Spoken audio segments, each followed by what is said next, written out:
जी Nepal HD television अब तपाईँ सँगसँगै।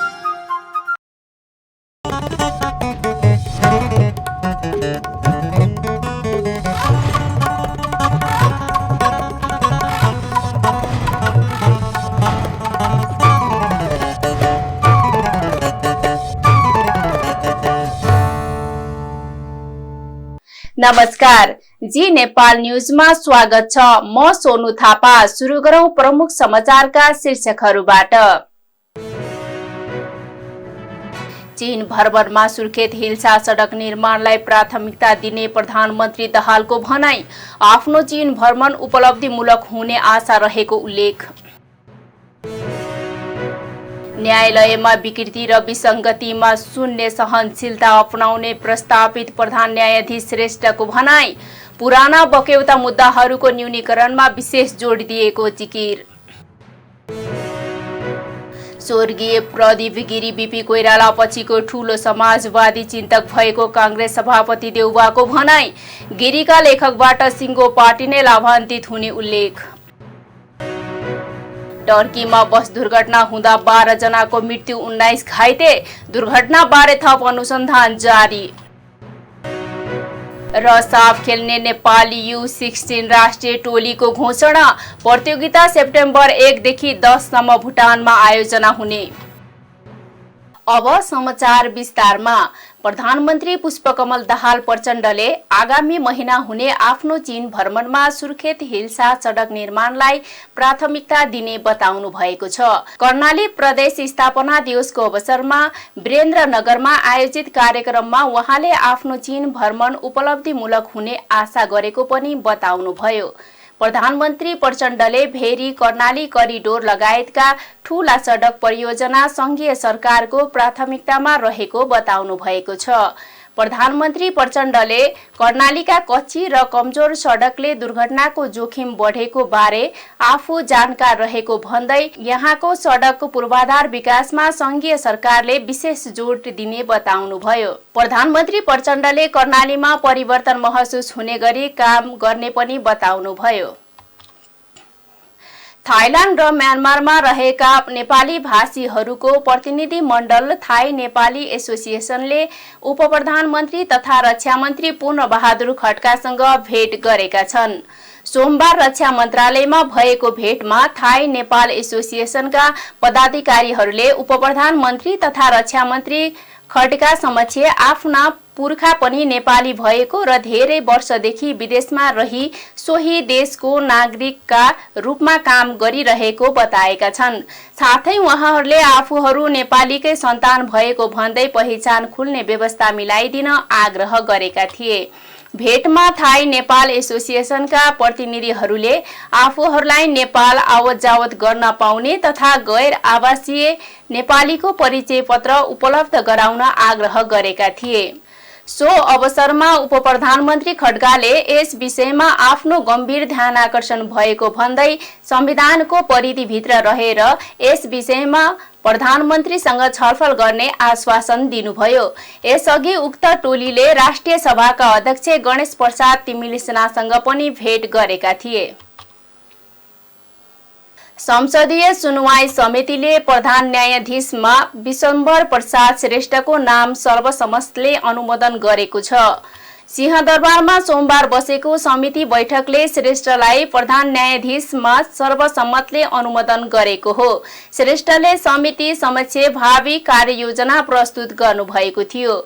उहाँ विरुद्ध परेको उजुरीका विषयमा पनि सोमबार नै सुनवाई भएको थियो। उहाँ विरुद्ध 3 वटा उजुरी परेको थियो, तर 1 जना उजुरीकर्ता मात्रै सम्पर्कमा आएका थिए। उजुरीकर्ता माथिको छलफल र श्रेष्ठ माथिको सुनवाईपछि श्रेष्ठको नाम सर्वसम्मतले अनुमोदन गरेको समितिका ज्येष्ठ सदस्य पशुपति शमशेर जबराले जानकारी दिनुभयो।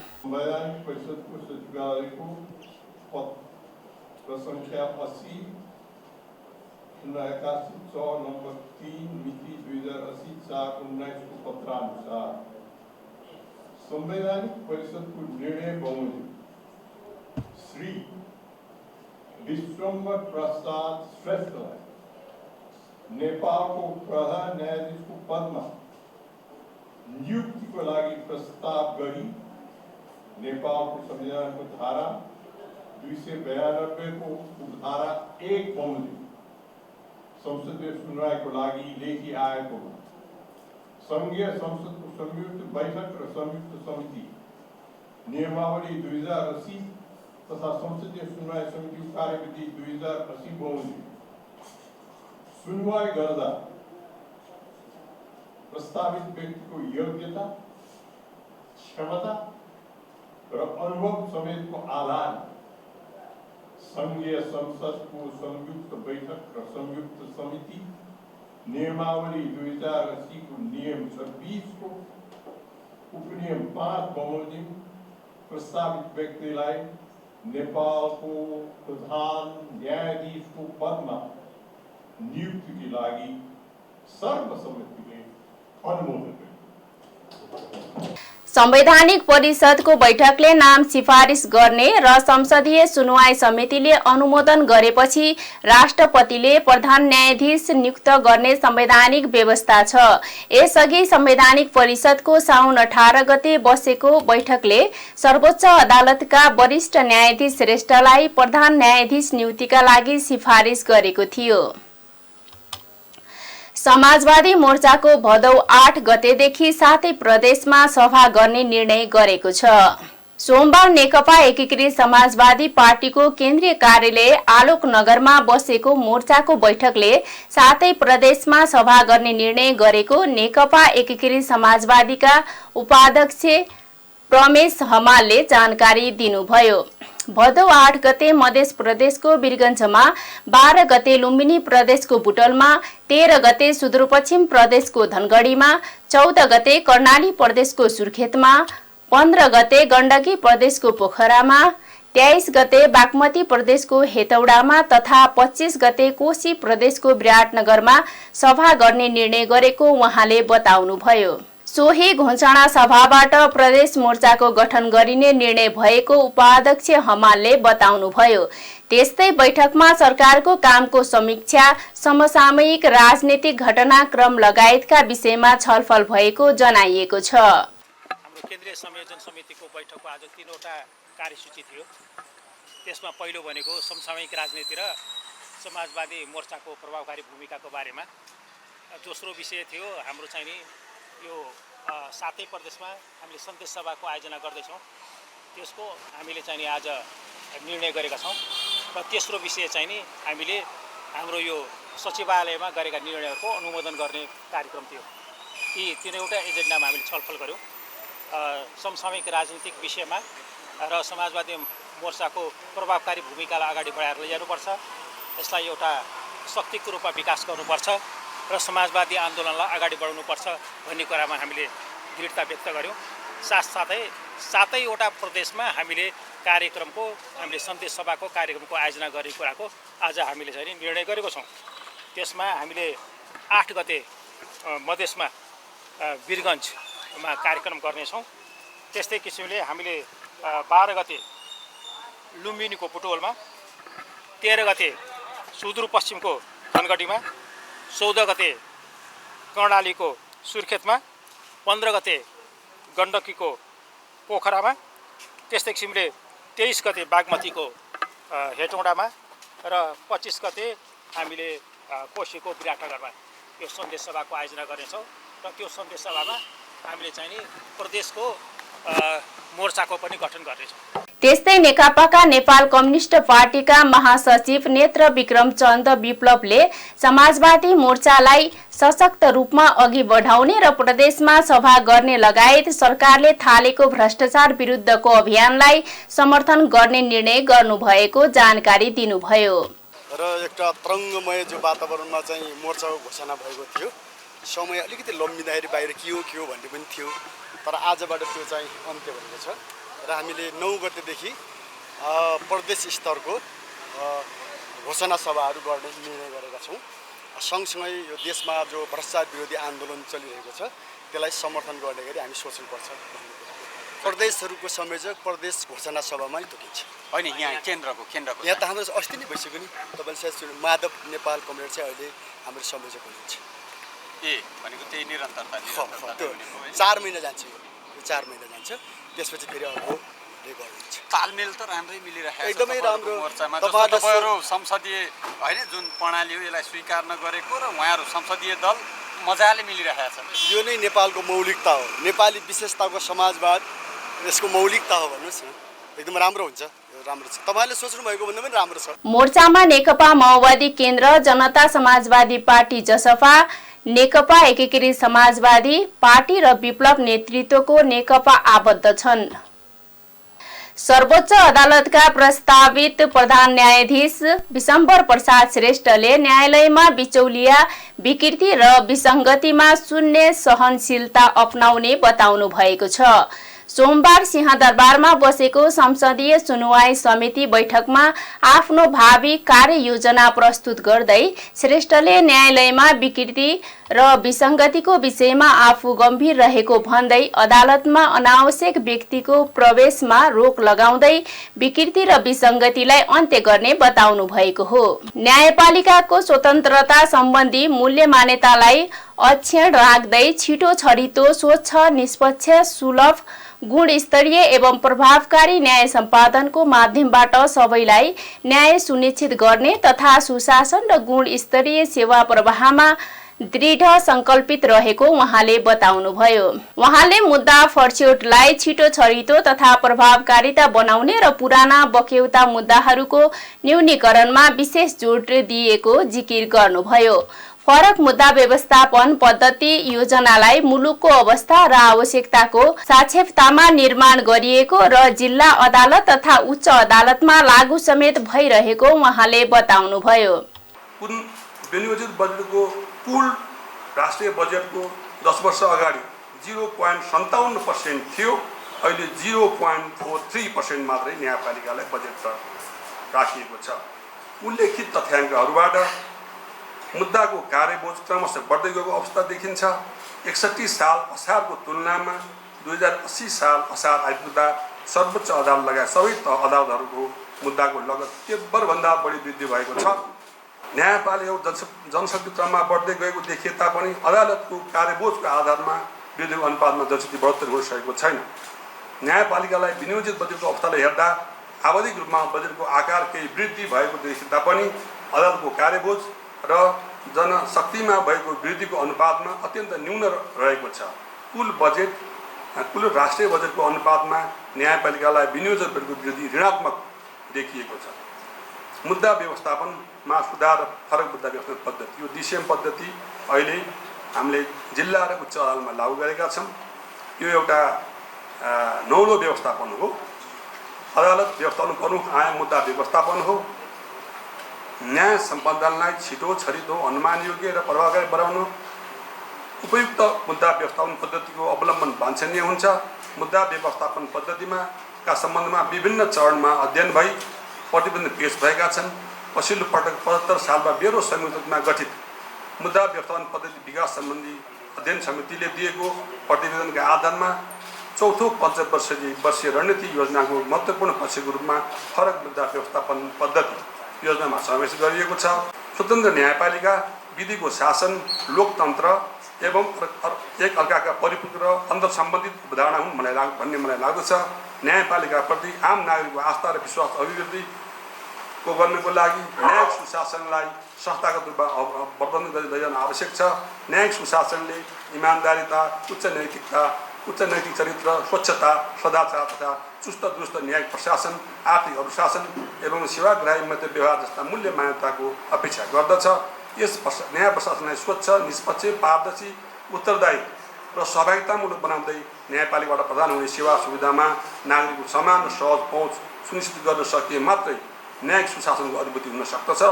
न्यायिक सुशासनको प्रत्याभूतिको लागि अबका दिनमा परिणाममुखी र भरोसायोग्य कदम चाल्नुपर्ने आवश्यकता छ। न्यायपालिकामा हुन सक्ने विकृति, विसङ्गति, अनियमितता लगायतका अवांछित गतिविधिको नियन्त्रण सम्बन्धी कार्यलाई उच्च प्राथमिकता राखी कार्यान्वयन गरिनेछ।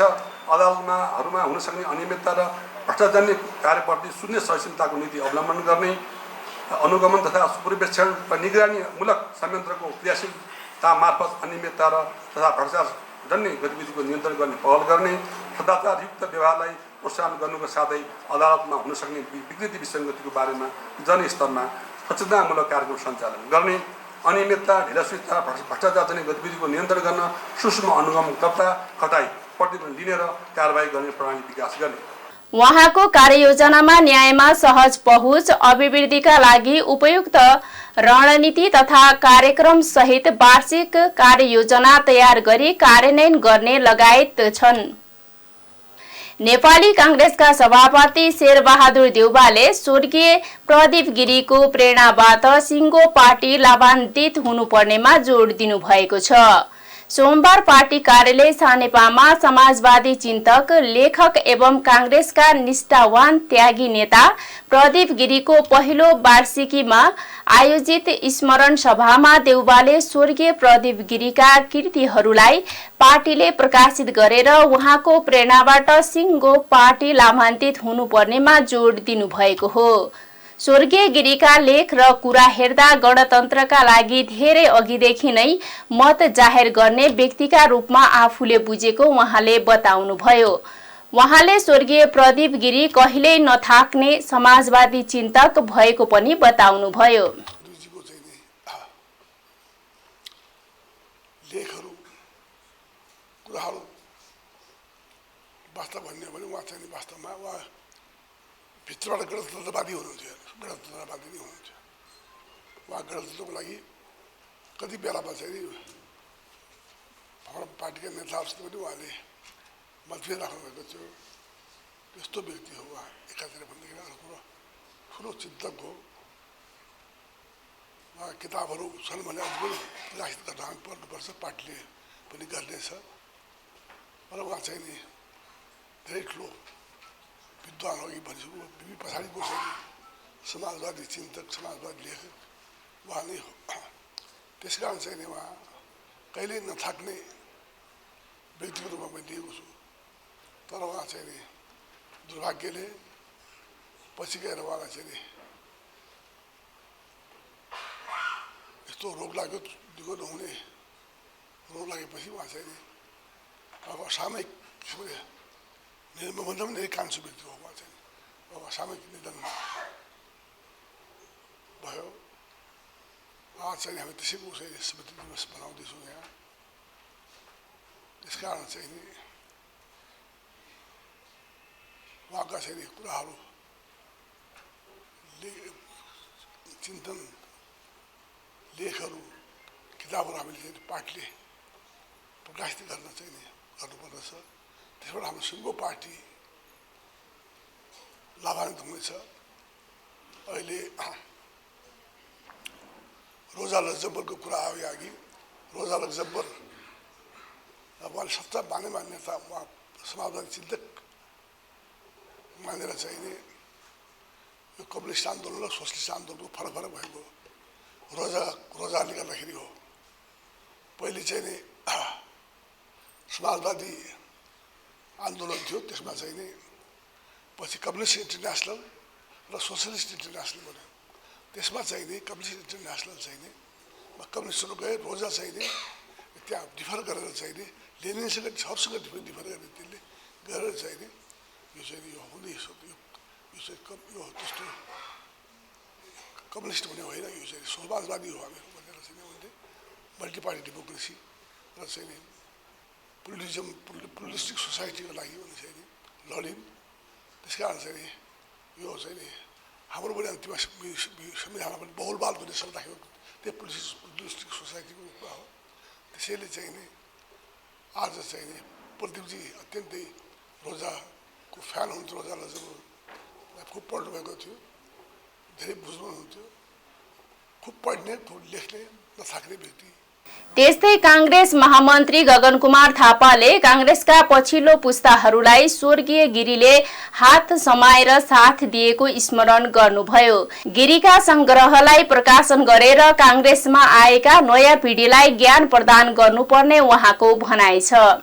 पार्टीको आफै नेपाली कांग्रेस आफैमा संस्था हो, नेताहरूका निजी कुराहरूले मात्र हुँदैन, पार्टीको पनि चाहिन्छ भनेर प्रदीप दाइकै प्रेरणामा हामीले नेपाली कांग्रेसको ऐतिहासिक दस्तावेज भनेर यसलाई सङ्कलन गऱ्यौँ। धेरै असाध्यै धेरै मेहनत गरेर त्यसलाई प्रकाशन गऱ्यौँ।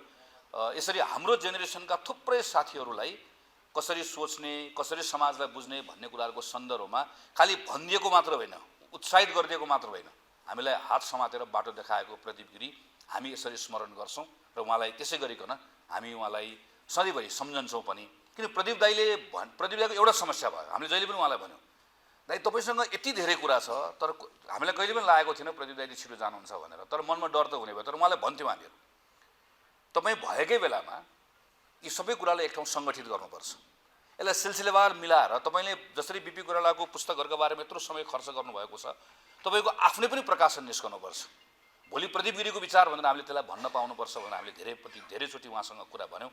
म गर्छु भनेर भन्नुभयो, केही कुराहरू भइ पनि रहेका छन्। उहाँले परिवारको सदस्यहरूसँग, उहाँको अरू नजिकका उहाँलाई अन्तिम समयमा अत्यन्त साथ दिने केही साथीहरूसँग सायद यसका बारेमा केही कुराकानीहरू पनि गर्नुभएको होला।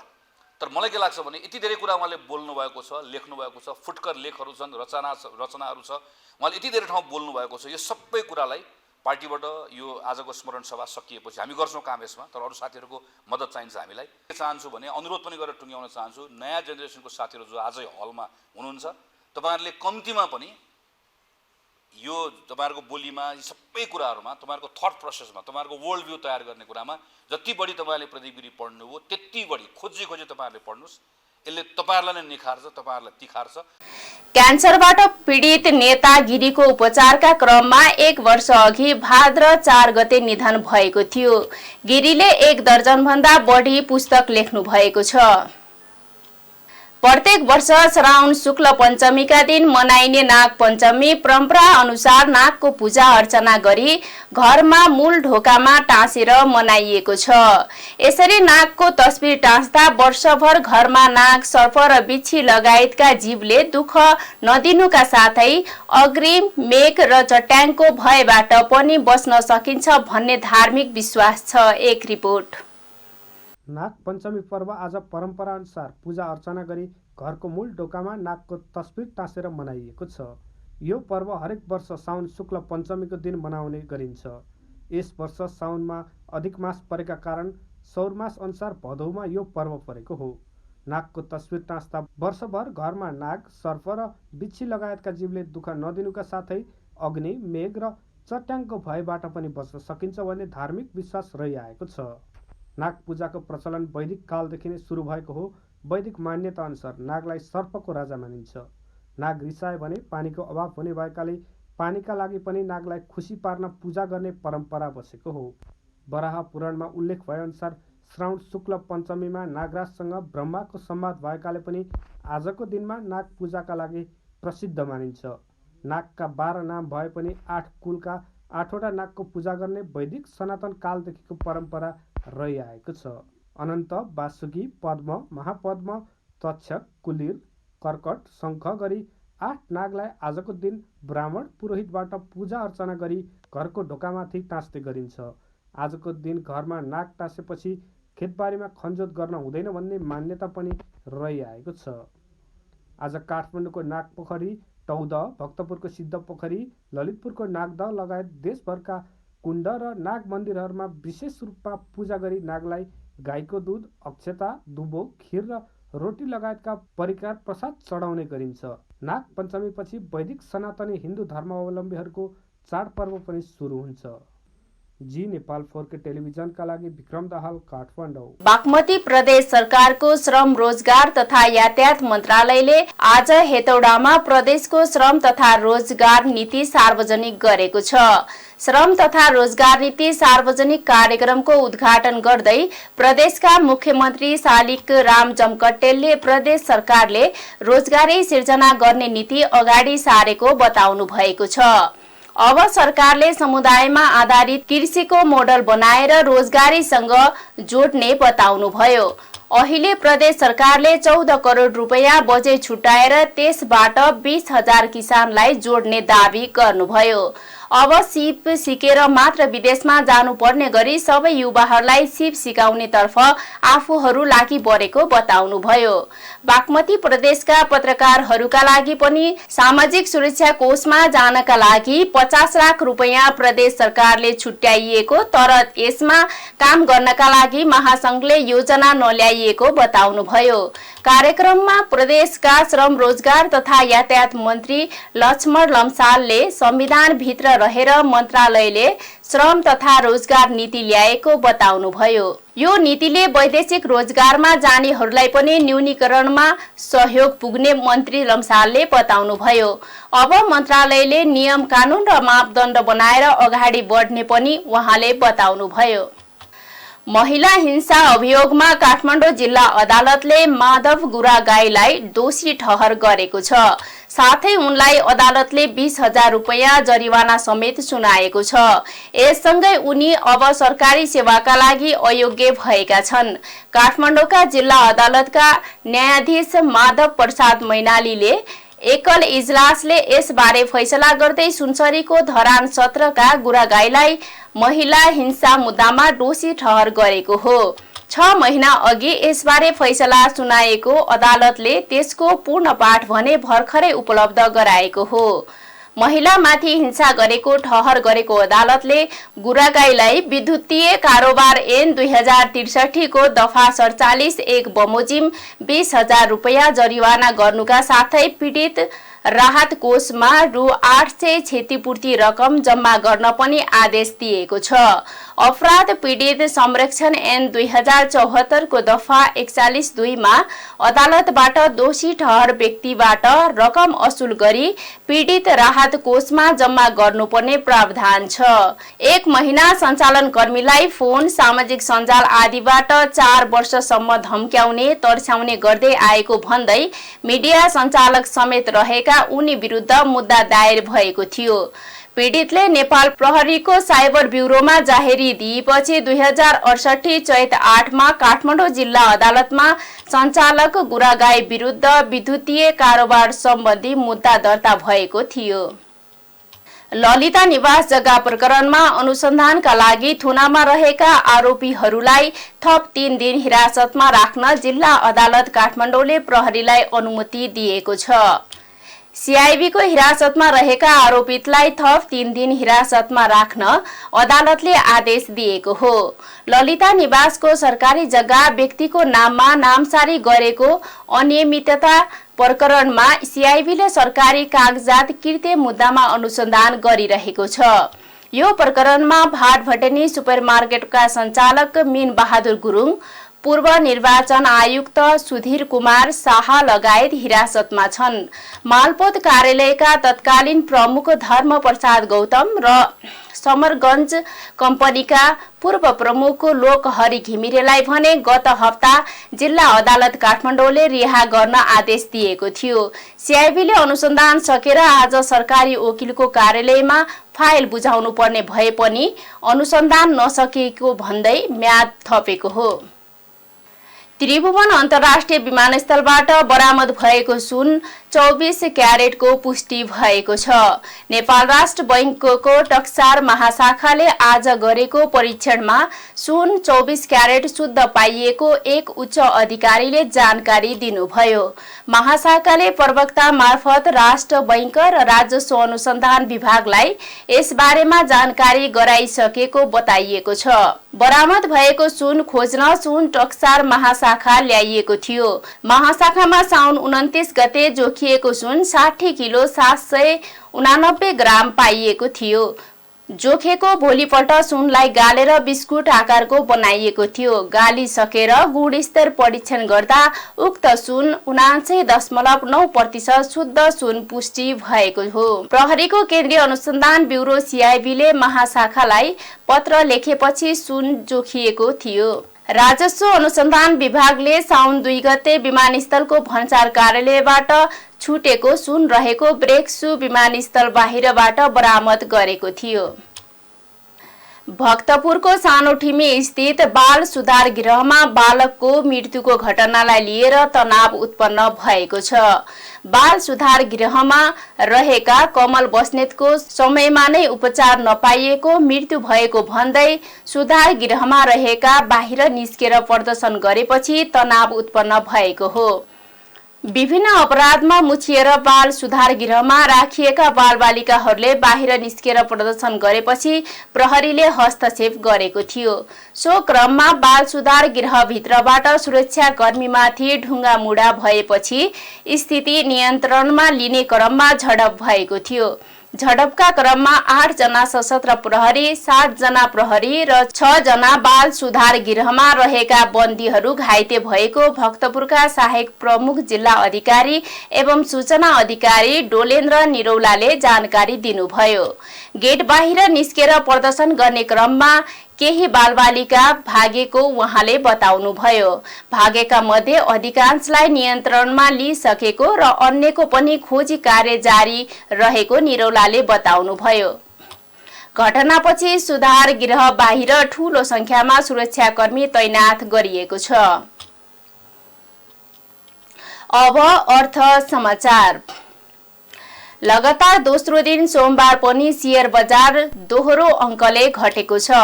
शेयर बजार परिसूचक नेप्से आज 12.93 अङ्कले घटेर 1998.28 बिन्दुमा झरेको छ।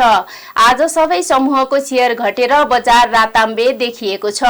सबैभन्दा धेरै मेन्चियाम हाइड्रो पावर कम्पनीको शेयर 8% तथा हिमालय पावर पार्टनरको शेयर झण्डै 6% ओह्रालो लागेको छ।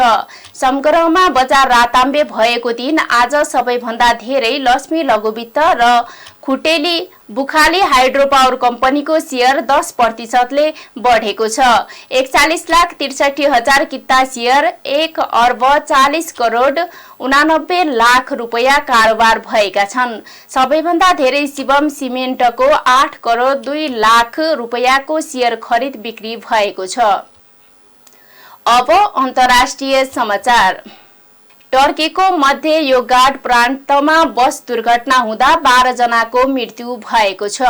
स्थानीय समाचार एजेन्सीले सोमबार बस दुर्घटना हुँदा 12 जनाको मृत्यु र अन्य 19 जना घाइते भएको जनाइएको हो। सिभास प्रान्तबाट इस्ताम्बुल गइरहेको यात्रुवाहक बस योगाडको सोरगन जिल्लाबाट बाहिरिने क्रममा सडकबाट खसेको हो। दुर्घटनाको बारेमा थप अनुसन्धान भइरहेको छ। साउदी अरेबियाका सुरक्षाकर्मीले सयौं आप्रवासीको हत्या गरेको मानव अधिकारवादी संस्थाहरूले आरोप लगाएका छन्। मानव अधिकार सम्बन्धी अन्तर्राष्ट्रिय संस्था ह्युमन राइट वाचले सार्वजनिक गरेको प्रतिवेदन अनुसार इथियोपियाली नागरिकहरू युद्धग्रस्त यमनको बाटो हुँदै साउदी अरेबिया प्रवेश गर्ने क्रममा सीमा सुरक्षामा रहेका साउदी सेनाले गाली हानी क्रूरतापूर्वक हत्या गरिएको छ। सुरक्षाकर्मीले आप्रवासीलाई चरम यातना दिएर हत्या गरेको बीबीसीले उल्लेख गरेको छ। यता साउदी अरबले भने ह्युमन राइट्स वाचको प्रतिवेदनमाथि असहमति जनाएको छ। साउदीले आफ्ना सेनाले आप्रवासीलाई सीमा पार गर्ने क्रममा नियन्त्रणको प्रयास गरे पनि क्रूरतापूर्व हत्या भने नगरेको प्रष्ट पारेको छ।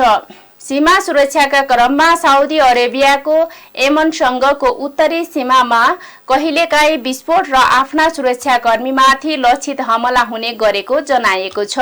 कामको खोजीमा रातको समयमा सीमा पार गर्न खोज्ने आप्रवासी महिला र बालबालिका झन बढी पीडित भएको उनीहरूको दाबी छ। गत जुलाईमा सीमा पार गर्ने क्रममा साउदी सेनाको आक्रमणमा 45 जना आप्रवासीको मृत्यु भएको थियो। संयुक्त राष्ट्रसङ्घको आप्रवासनका लागि गत वर्ष मात्र 2 लाख भन्दा बढी आप्रवासीहरूले अफ्रिकाको हर्नबाट यमनको समुद्री बाटो हुँदा साउदीको जोखिमपूर्ण यात्रा तय गरेका थिए। अब खेल समाचार।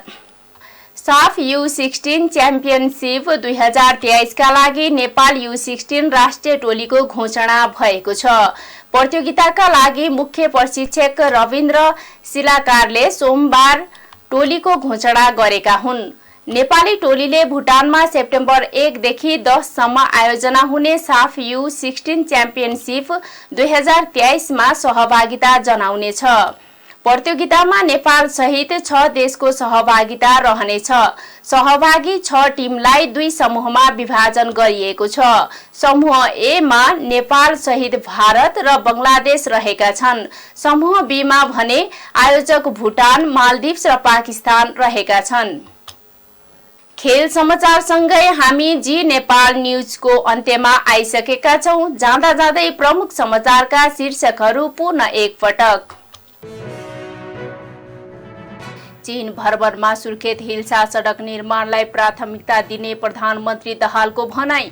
आफ्नो चीन भ्रमण उपलब्धिमूलक हुने आशा रहेको उल्लेख। न्यायालयमा विकृति र विसङ्गतिमा शून्य सहनशीलता अपनाउने प्रस्तावित प्रधान न्यायाधीश श्रेष्ठको भनाई। पुराना बक्यौता मुद्दाहरूको न्यूनीकरणमा विशेष जोड दिएको जिकिर।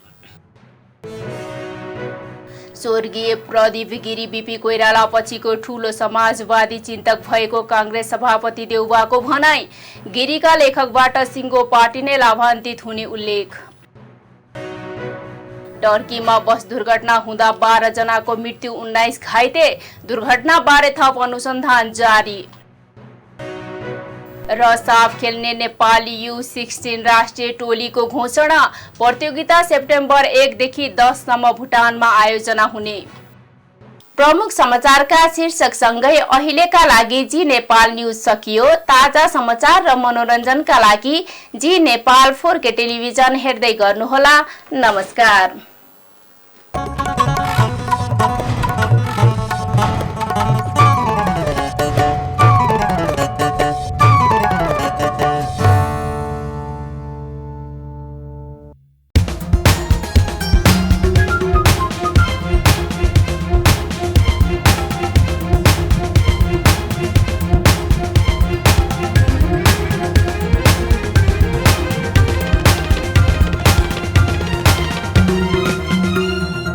जी नेपाल HD टेलिभिजन अब तपाईं सँगसँगै